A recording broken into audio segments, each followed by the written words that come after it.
All right, ladies and gentlemen, I am here today with Coach Felipe. It's gonna be awesome, guys. We're gonna talk about languages, we're gonna talk about team members, about how to manage a team. Leo, can you hear us?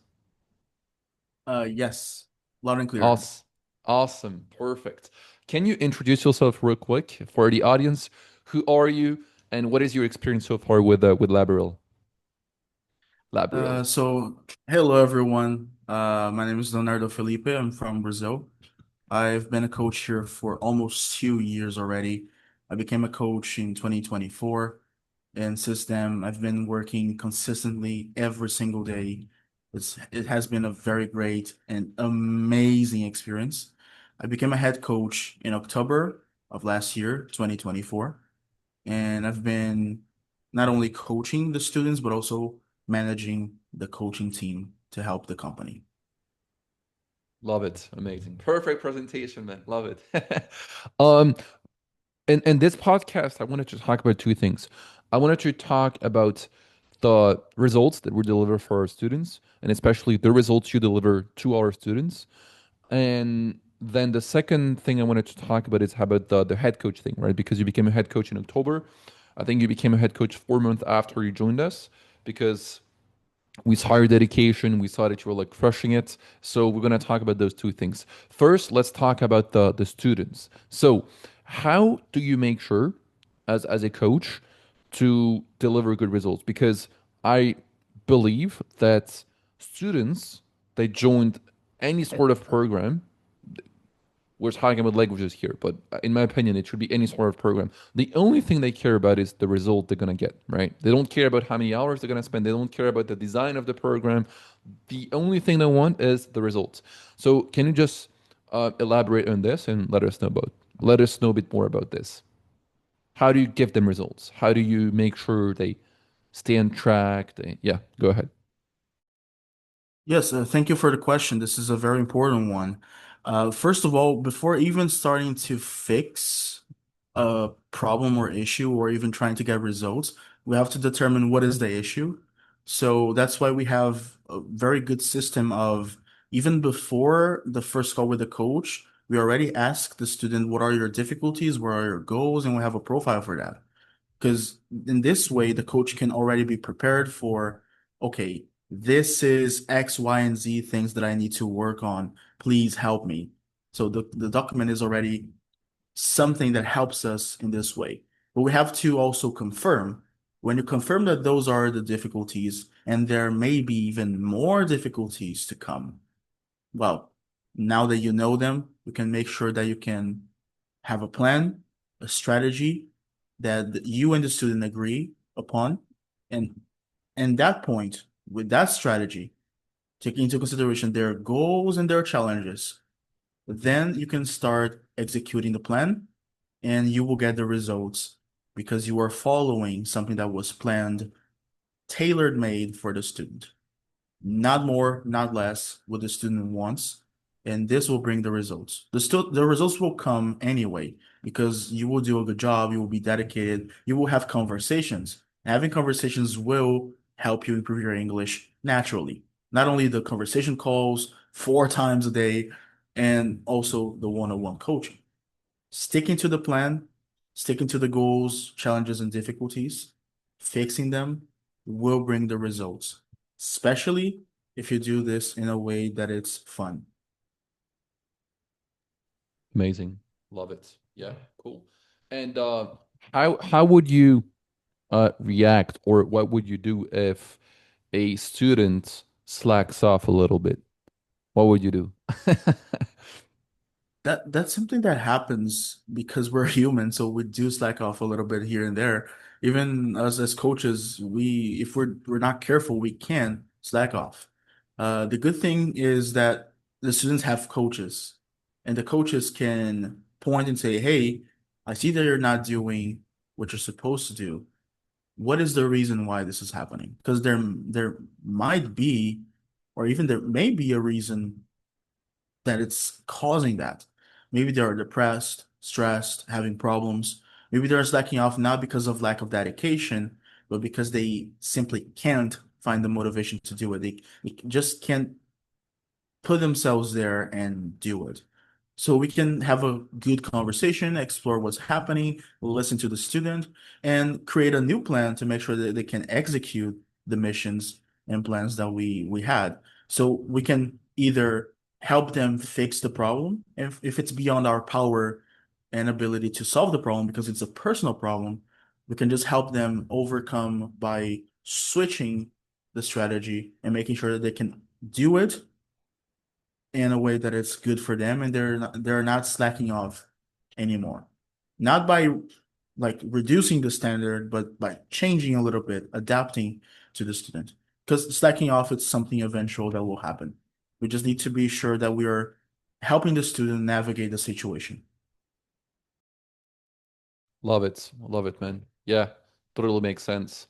And what would you do if, because obviously, like everybody slacks off, as you said, and I think it's normal to some extent. Like it's the same for the gym, right? Like you at so and it's a lack of motivation, but you need to stay disciplined. So how do you make sure that, because in my opinion, like sometimes I don't want to go to the gym, I still go to the gym, I still hit the gym, and usually it's like always the best sessions when you don't want to go there. But how do you make sure that the student is disciplined to come to the sessions, to do the extra work after the sessions, to go the extra mile? Because at the end, it's also about this, right?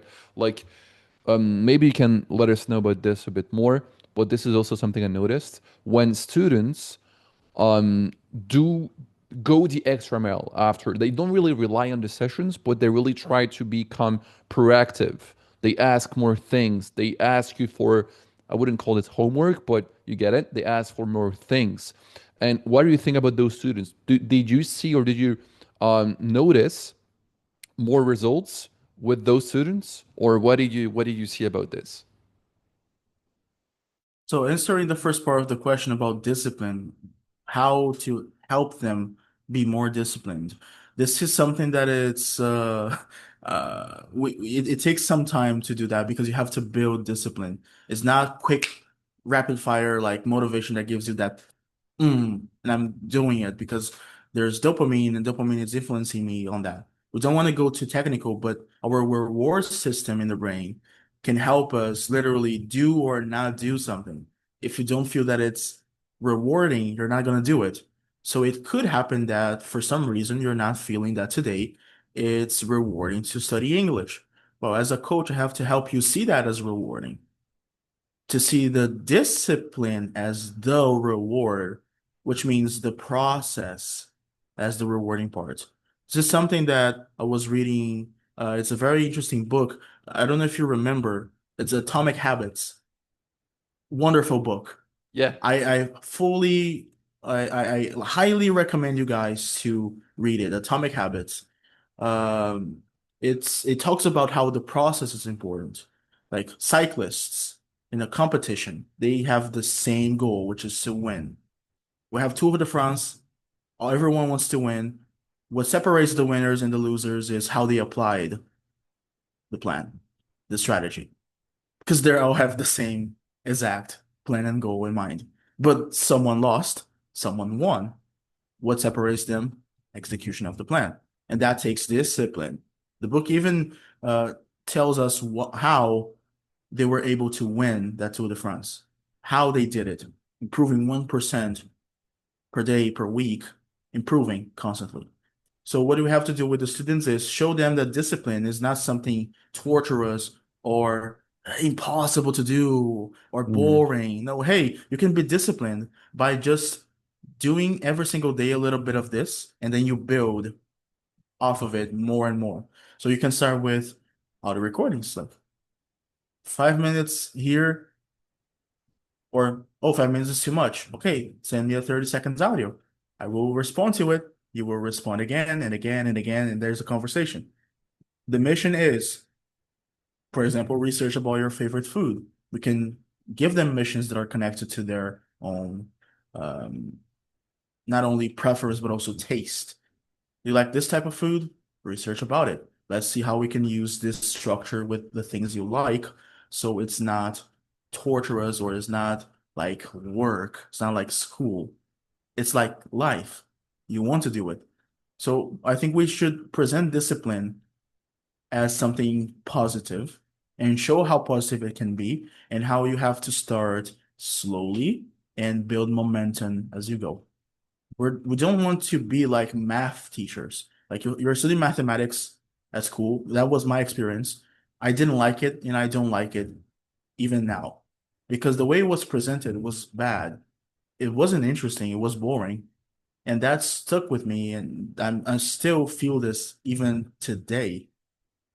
As a coach, I don't want the student to feel this way about the classes. So I need to teach them that discipline is much easier than it looks. You just have to be patient and wait for the results to come. But don't focus on the results. The good part is this is the process. You're doing it. You're doing this right now. If you're struggling with something, this is temporary. You're going to improve. See the improvement now. This is because you were disciplined. See that now you know how to conjugate the verbs correctly? This is because you practiced. This is your merit. You followed the instruction. Now you're having the results. That's what I would do. Now, the second part of the question about what I think about proactive students, I think those are the ones that will have the better results or the best results. I had a student, uh, he was doing every single thing I was asking and more. So yes, practice every single day, 15 minutes before the class, start warming up, start sending me messages. Practice with AI, talk to the AI, but don't just stay with that. Talk to other people, talk to your clients in English. Talk to me, talk to Simon, talk to other people. Like speak, talk to your girlfriend in English. She will not understand, but it's something. Maybe she will start learning. It will be fun. You can make fun of it, of the situation. Like, hey, you don't understand English, you should study with us. Something like this. And he was doing it. He started with a very low level, like probably A1 level. You knew him. I think it's hard to remember now because I'm not I don't want to mention names specifically, but after the podcast here, we can talk about it. I can remember you about him, and like it was amazing the experience. But because he was doing it, his level like skyrocketed from what seems to be or seemed to be an A1, a high A1, but not quite there yet, to a B1 level in 6 months. And this seems like, oh, A1, B1. That's a massive difference. And he saw that. He showed me 4 or 5 different videos of him speaking, like in a couple of weeks, speaking better and better and better. He showed me that. I knew it already. I was tracking it. As a coach, I have to track their progress. He was showing it because he was proactive. So if you're watching this podcast, the more proactive you are, the better the results. Because you're being proactive for yourself. It's your English. When you do more and go the extra mile, you will get better results. Mm. And the feeling, the good feeling of doing this because you want to do it, you feel that discipline is rewarding, that will bring you even more results in the future. So please, if you're watching this, try to be as proactive as possible. We love proactive students. Love it, man. And I want to bounce back on what you said because this is really important. It's like, as you said, being proactive helps a lot. And this is what I did in the past as well when I was learning English.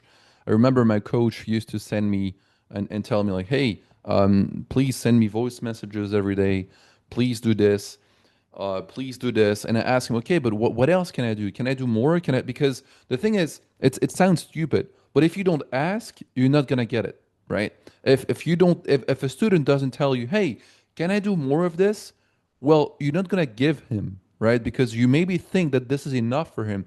Same goes for the gym. I remember I used to go 3 times a week to the gym, and once I just sat down and was like, hey, coach, what if we go to 5 times a week? Like, what if we just go to 5 times a week? And he said like, oh, yeah, let's do it.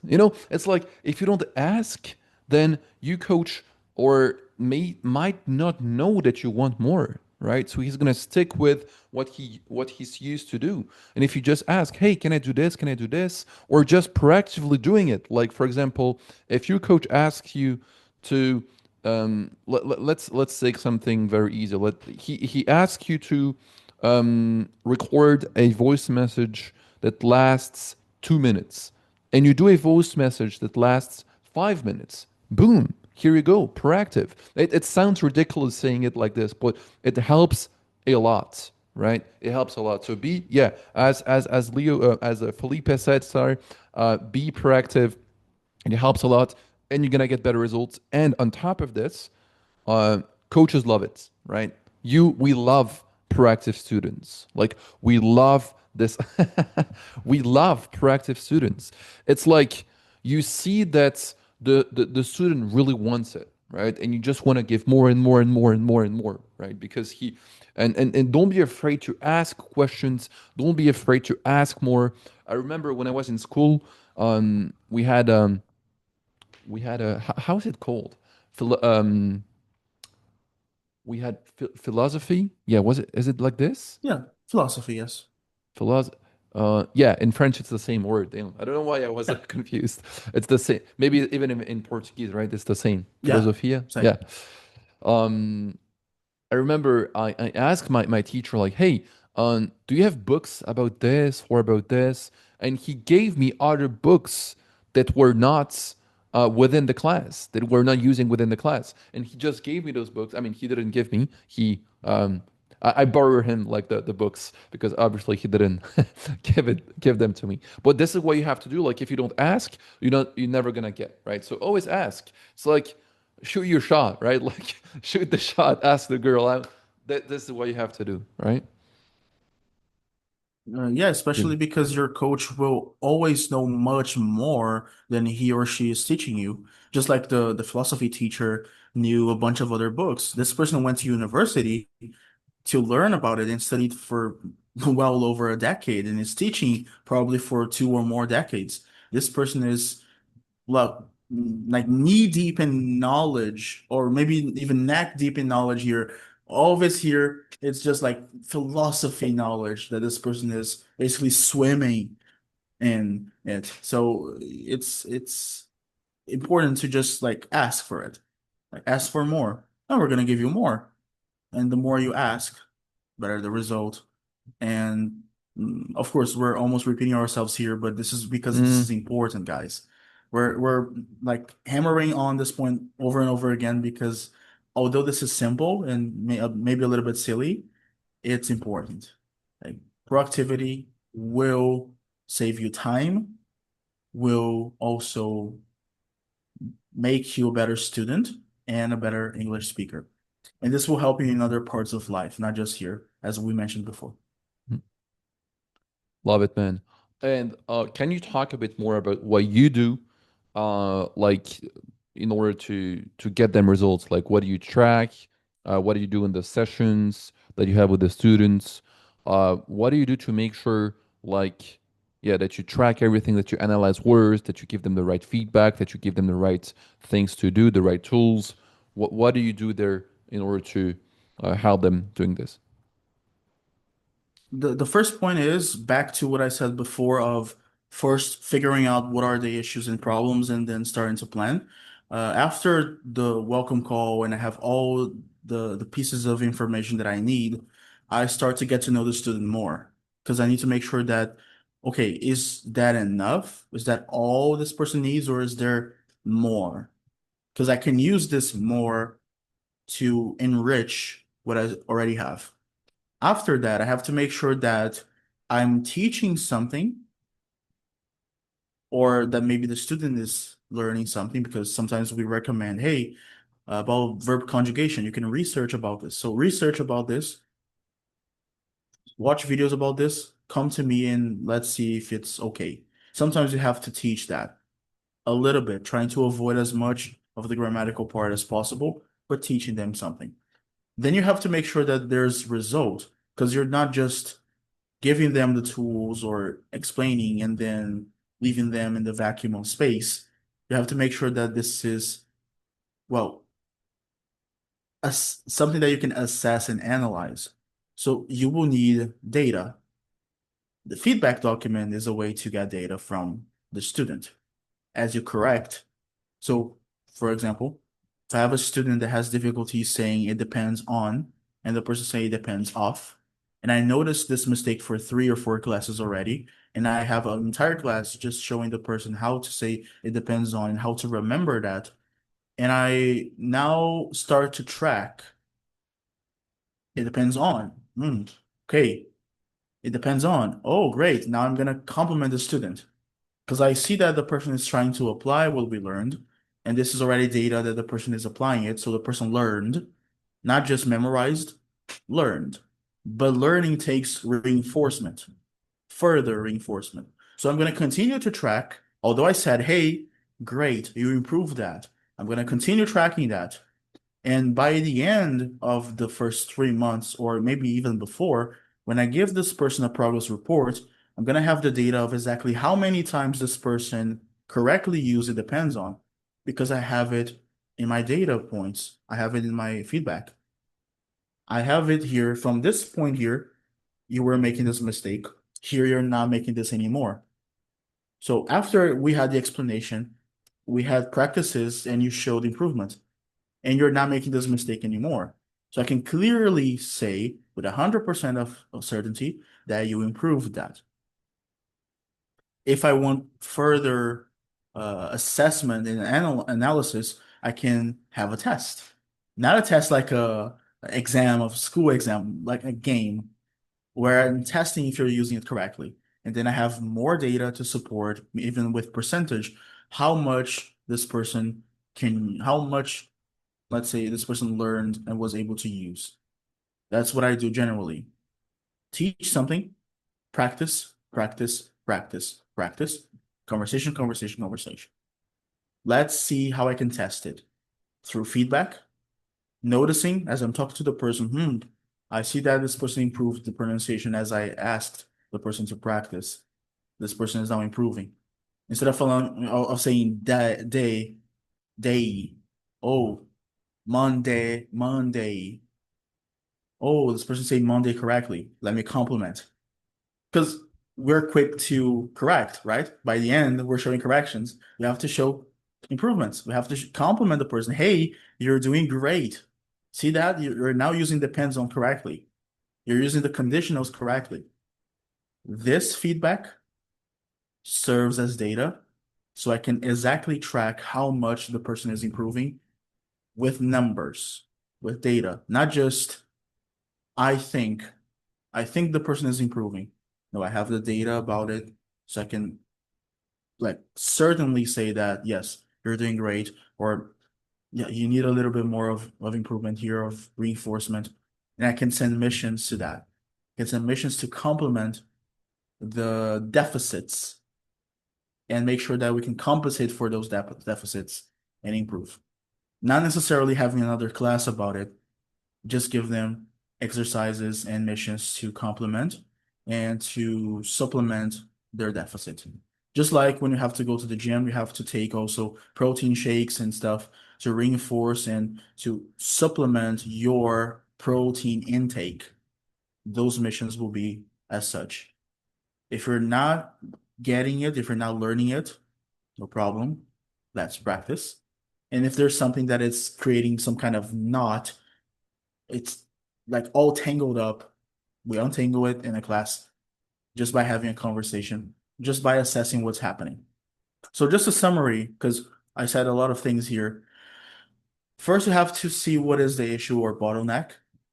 Then you have to plan how to solve it. You have to execute that by explaining, showing, demonstrating with images, with videos, with games, with explanation, with the conversation. And then you have to track if this is really being effective by seeing how much this person is using. How many times have this person said the expression it depends on? You can literally take notes of that. So the ratio, does this person say like 20% it depends off and 80% it depends on? That's good improvement. You can improve more, but that's something. Compliment the person and give them more exercises so they can practice more. and keep tracking. And you can do this with multiple issues, even at the same time. The student doesn't need to see that you are tracking all of those things because you are the coach. The student only needs to see the process and the result and be complemented by the good use of the process, not necessarily just by the result. We don't want to give bad reinforcement. We need to reinforce good habits and good actions and make sure that the bad actions are, in this case, rejected or avoided. But we don't only compliment good results. Sometimes okay results are already something, especially for a student that may have lack of confidence. Complement, further reinforce, send missions, and they will have more results. And show them a progress report so we can gather all this data that you compiled and you can clearly show the student based on data that here is your list of results, list of improvements, and here are the things we need to improve still, and that we can do this in the next phase. Amazing, man. Love it. Love it. I wanted to bounce back on this because I think the reports and the data is so important. And we use AI to help us. We don't use AI to to speak with the students, but we use it so that it helps us to have more data. And I think this is something really important. This is something we do with all the students. They have to send us a video speaking at the very beginning of their program. Why? Because I quite frankly, I saw it often with my students back then that they didn't notice they were like making progress. And this happens a lot, like especially during the first couple of weeks. Like it's the same with the gym. I really like the gym example because it's quite similar. You go to the gym once, right? Like if you go to the gym today and you take a picture now and after, you won't see any difference. Or maybe because your muscles are a bit bigger because of the pump, right?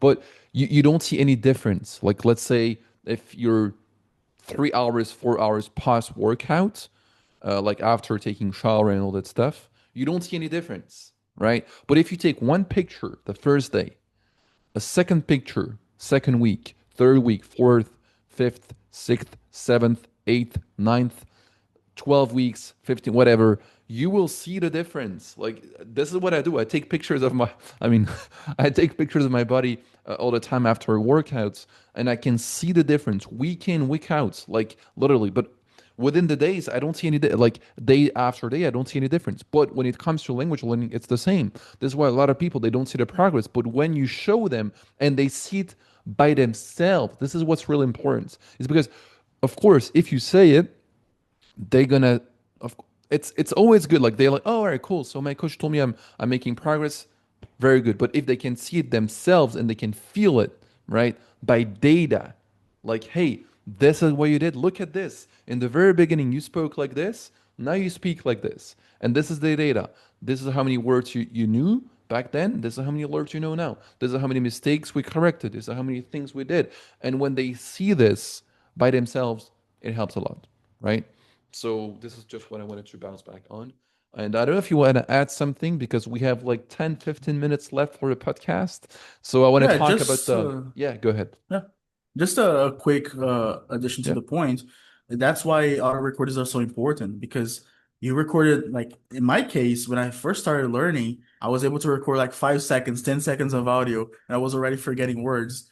And then after some time, I continued to try that 20 minutes. When I reached 30 seconds specifically, I was like, wow, 30 seconds of auto recording.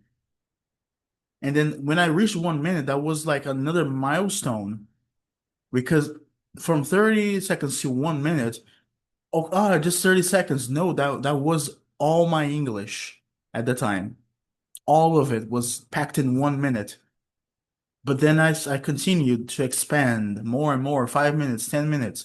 Now I'm here speaking this podcast for a long time, and I speak English every single day, hours and hours. That takes some time, but you have to start somewhere. You have to start with 5 seconds, 10 seconds, and you go up, up, and up. I have a student that he recorded over 9 minutes of auto recording, and I was like, wow, how was that possible? I asked for 5 minutes. He delivered 9 minutes. I was like, yes, that's the spirit. We should invite him to the podcast. If he Yeah, was able to do 9 minutes of audio recordings, he should be invited yeah. for his podcast. No, I'm great. gonna talk to him Awesome. about it. Yeah, exactly. Exactly. Cool. Yeah, let's dive it into the team members. So yeah, I just wanted you to explain us what's the process of having a new coach within the company, and then how do you train them, how do you validate them, because guys, we have a lot of people are applying to become a coach at Lateral. And of course, I think you guys might know it, but we cannot accept everyone because we really want the best of the best. We like really thrive for excellence. We really want the best coaches out there because it requires discipline, hard work, results, being there for them, patience as well. It requires a lot of things. So can you please like walk us a bit through the process and let us know what do you think, what do you feel, and everything you do here to help our coaches to get better results and to feel good within the company. Yeah, the process starts at the very moment we receive the CV, and we have to analyze through the CV the qualities of the coach. And this is not an easy job because it's a piece of paper or a PDF and it's cold, lifeless. It's just like literally like code, which is like, and I say code, not code as in temperature, like code as in numbers, letters. It's literally that it's language there. We see words, and we don't know if those words represent the person. But when we see the CV, we can get a good idea of how the person set the CV, the information that is there presented, the qualities that the person shows, and also if the CV is connected to this type of work. I see CVs of people saying that they were actors. This has nothing to do with the work at hand. So, nah, not a good CV. So your CV must be connected to the type of work you're aiming towards. And then after this, it's easier to just say, okay, let's see, let's send this person to Simon. Simon will have a very good assessment of this person by having conversation, having a role play. He will assess, putting himself as the client, as the student. How do I feel when this person is trying to coach me? If this person passes through this part, this first phase of the interview and role play, then this person comes to me. And in my assessment, I will have to ask some questions to understand how much of coaching does this person already know about. Because most of those are not coaches, they are teachers. And as teachers, they carry some habits that are common and useful for their careers, but not conducive for good coaching. So teachers and coaches are not the same. Quick difference, teachers follow curriculum, books, they want you to just learn, learn, learn, not necessarily with a result in mind. You just have to go through the levels, go through the years. A coach will personalize the program and help you because you want this specific result, but will give you the tools and the knowledge to achieve it, just like I would if I were, for example, a coach in a football team, in a soccer team. Same thing, but now different type of career. We teach English, coaches teach schematics and football in general, the strategy behind it. After this process of interview, where I ask questions to determine how aligned you are already, if I see that there are qualities and characteristics and potential for coaching, even if you're still just a teacher, you can become a coach. And that's why we have a training, extensive training with a lot, like we were even a little bit concerned because we were suffering from success, as we can say. Some of the people going through the training, they were saying, wow, it's a lot of videos, but they were so interesting. There's videos, like there are videos for every single thing you need, and there will be more in the future.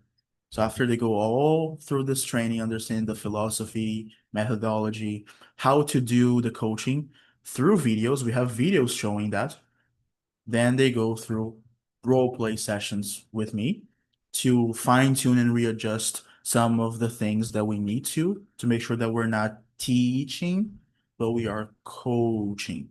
So let's make sure that we are really refined on that, and that the coach after the training will be able to help you, the student, to become the best version of yourself, the best speaker possible in this case. So there's a rigorous training of not only filtering during the phases of interview, training on the platform, extensive training. I would say that the training never ends after you go through the basic training and also the part of role plays. You still have to go to the platform. There will be updates. And even if you are a senior here, like we have senior coaches here for almost 2 years, we still need to go back there and rewatch every now and then. That's the process. And that's how we secure and make sure that the coaches will be prepared.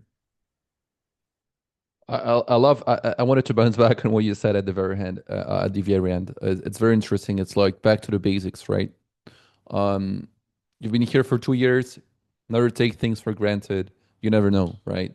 Again, learn. It's I saw a video of I think it was Rafael Nadal or Roger Federer, I don't know, but they still hit the same things every single day. That like they serve like they're literally serving every day. Like they try it, they try. Same with Ronaldo, right? He always like do those quick passes like 2 meters, right? Like boom, boom, boom, boom, boom, because it's just always back to the basics. And this is very interesting. What you said is like you know sometimes just go back to the training course, just watch a couple of modules, a couple of recordings. I think that recordings help a lot as well. Since we start to implement recordings, I think this is one of the most valuable. I wouldn't I wouldn't call it assets, but maybe yes. It's a very valuable asset that we have within the company. It's all the recordings of like group call recordings, one-on-one recording, team meeting recording, sales call recording, onboarding recordings. We have recordings like we almost ran out of storage because of recordings. Well, I think we did actually. I think we did, right? I think we did. We're at like what 1 tera or something. So, Yeah. right? I mean, yeah, it's crazy, but it's so valuable. It's like literally gold. It's gold because you just see exactly what's happening there, right? And it helps our students, our coaches, our sales team as well tremendously. So yeah, great. Do you have anything else that like maybe happened when it comes to like team members, our team, our coaches, the meetings, and all like maybe any other stuff that you want to talk about when it comes to managing our coaches? Yeah, just to go back a little quick, Hmm. like the process of having a coach be trained and go through the process, we not always are able to take this coach with us because we want to make sure that we're taking like coaches that are able to coach. Sometimes you are a very good teacher, you're an excellent teacher, but coaching is not something that you are able to do right now. It takes a little bit longer. Some people need to take a little bit longer to learn a new skill. So we do respect that and we like admire all of the people that send their CVs, they went through the process. It happened today. We had a person that was doing a very good job teaching, but not a very good job coaching. And we had to let this person go, like respectfully and with a lot of love. The person was very kind. And we want to congratulate every single person that is going through the process or went through the process. It's unfortunate that we cannot take this person because we have to make sure that the students are getting the best possible. And in the future, if those people they refine themselves and they become coaches and they want to try again, there's an opportunity. We can always learn and improve. Now, talking about coaches in general, like every coach has a skill, right? Every coach has a different quality. So when you have a team, you are well served with people from different backgrounds, different cultures, and different countries. Sometimes even the same countries. We have good diversity here. But all of those skills, you can put them to use. So sometimes I can see that there's a coach that is a little bit better for a conversation call style. Some others for something like a boot camp or warm up. They have a good time control, good speech techniques, maybe. Or some coaches are just very good to have professional students because they have very good professional skills and vocabulary for that. Some coaches are better with pronunciation. We have our coach Lax. Shout out to Lax. an expert in pronunciation. If there's a student that needs help with that, we send them to Latch. We have a hyper polyglot here. Well, oh, of course, we have you as well, hyper polyglot, but we have also Sam because we do value learning multiple languages here. So there's a person wanting to learn English and have a background for more languages.